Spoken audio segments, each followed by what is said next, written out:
What's up guys, welcome to Film and TV Reviews. Today I'm reviewing Outlaw King, the newest film on Netflix starring Chris Pine as Robert the Bruce.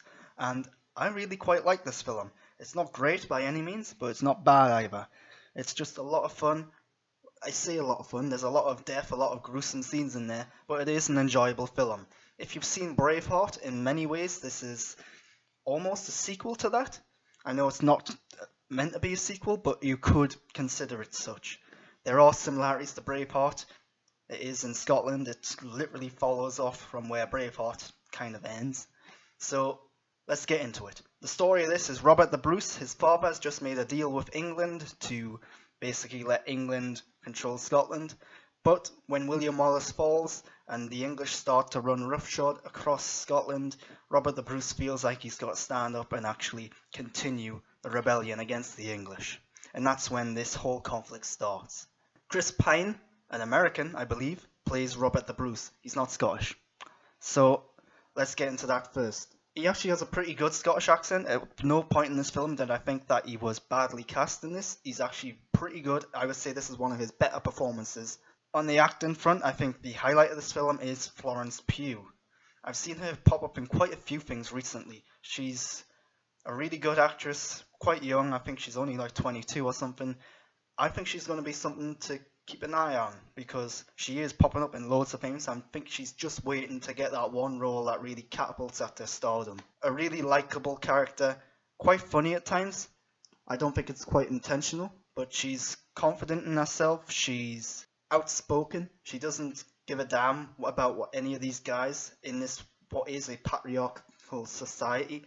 She stands up to them, she voices her opinions and her thoughts, and it's a really good performance. And at the same time, Chris Pine plays a very subdued character, very quiet, and it's rare that he actually comes out and shows a lot of emotion or aggression, but he does that at the right moments. It's a really quite good performance, I think. The storyline is interesting. I do think they're taking a lot of liberties with history. I don't know the story very well, but it just feels like they're constantly just jumping forward in times. And I'm aware that there was a longer version of this film originally. This is the edited down 2-hour version of it. So I don't know, maybe they've chopped out a lot of significant bits, but it does feel like they're going from here to here to here very quickly. And maybe that's more to do with the editing than it is to do with the script. I don't know. There's action scenes in this film, and the action scenes will probably remind viewers of Game of Thrones. There are some similarities in terms of the costumes, the aesthetics, the locations, the really violent nature of these action scenes. You do see blood and guts, you see gore. It's really quite in your face at times. This can be a gruesome film, it can be a tough film to watch. There are scenes where people are just being hanged and mutilated, and one point there's a character who gets hung and drawn and you see like the intestines and everything falling out from him.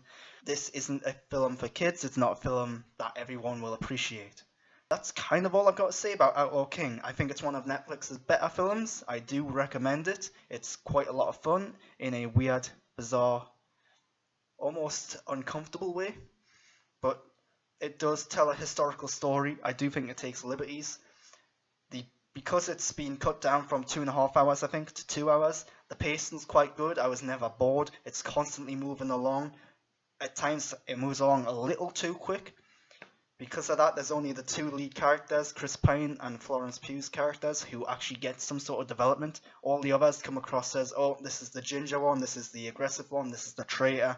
They're all more like character types and almost stereotypical, I would say. But this is a pretty decent film. I do recommend it if you've got 2 hours spare time. And yeah, that's all I got to say about Outlaw King. I watched it last night, so I haven't got any notes on it, which is why I'm just sitting here doing it off the top of my head. I've probably missed out a lot of stuff that I wanted to say. This is a very good looking film as well. Sets, costumes, locations, brilliant. That's just one more thing I wanted to add. But thanks for watching this review. I'm Grant Burton. You can follow me on Twitter and Instagram at _Grant Burton. But in the meantime, you can subscribe to my channel, give me a thumbs up, and leave a comment and some feedback down below. What did you think of Outlaw King? Let me know. But that's all I've got. So thanks for watching.